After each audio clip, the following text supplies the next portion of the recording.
Bonjour, dans cette nouvelle capsule vidéo, je vais vous présenter le chapitre sur les signaux périodiques.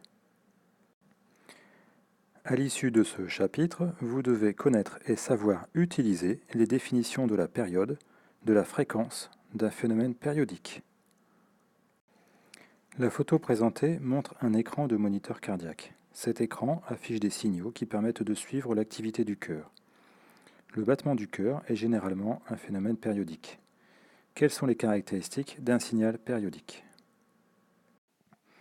Un feu tricolore passe de la couleur verte à la couleur orange, puis à la couleur rouge, pour revenir à nouveau à la couleur verte, puis à la couleur orange, enfin à la couleur rouge, et recommencer le cycle. On voit que ce phénomène d'allumage et d'extinction successive de ces couleurs reproduit un phénomène identique à lui-même au cours du temps. On va appeler ça un phénomène périodique. Il existe des phénomènes périodiques naturels. Je vous présente par exemple ici le cas des différentes phases de la Lune. On commence ici par le premier quartier, on arrive ici à la pleine Lune et on redescend après vers le dernier quartier. Ce cycle lunaire que l'on appelle lunaison se déroule en environ 29 jours et demi. Il existe bien évidemment d'autres phénomènes naturels qui correspondent à des phénomènes périodiques, comme les phénomènes de marée, mais on peut citer également le rythme cardiaque de notre corps humain ou de celui des animaux qui bat d'une manière très régulière et donc qui correspond à un phénomène périodique. En conclusion, on peut dire qu'un phénomène périodique est un phénomène qui se reproduit identique à lui-même à intervalles de temps réguliers.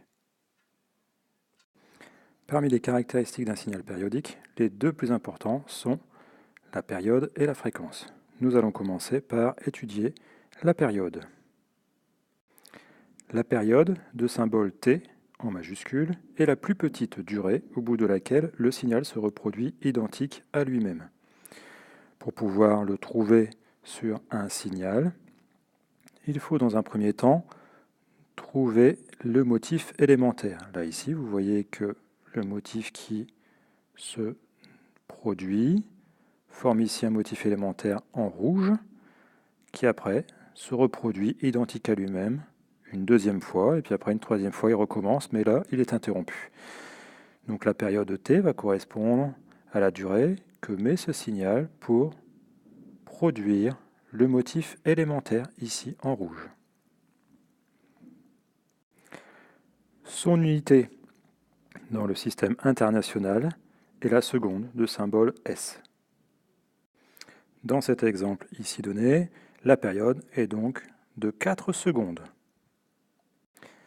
Voyons maintenant la fréquence. La fréquence, notée F en minuscule, est le nombre de fois où le phénomène se reproduit à l'identique en 1 seconde.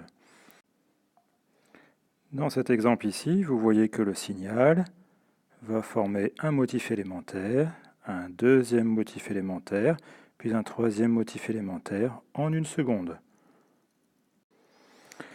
L'unité de la fréquence dans le système international est le Hertz, de symbole Hz. Donc dans cet exemple ici, présenté juste au-dessus, eh bien, vous voyez qu'à ce moment-là, comme le motif élémentaire se développe 3 fois en 1 seconde, on aura donc une fréquence de 3 Hz. Par définition, la fréquence est le nombre de périodes par seconde. Donc on peut écrire que F est égal à 1 sur T. T en majuscule, qui correspond à la période en secondes, et F, la fréquence, en Hertz.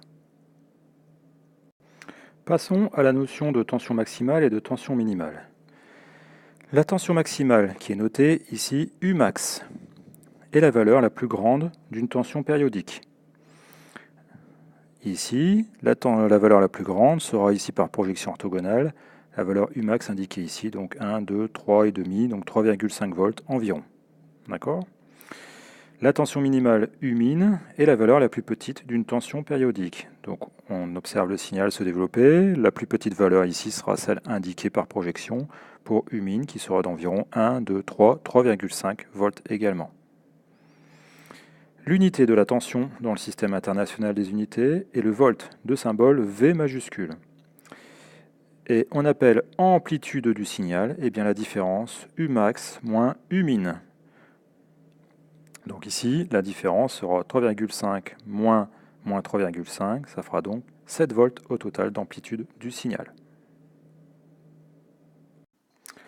Pour résumer, un signal est obtenu à l'aide d'un appareil de mesure qui s'appelle un oscilloscope. Là ici, je vous ai mis donc un oscilloscope en photo avec un signal périodique sinusoïdal. Le signal obtenu apparaît sur un écran et on va l'appeler l'oscillogramme.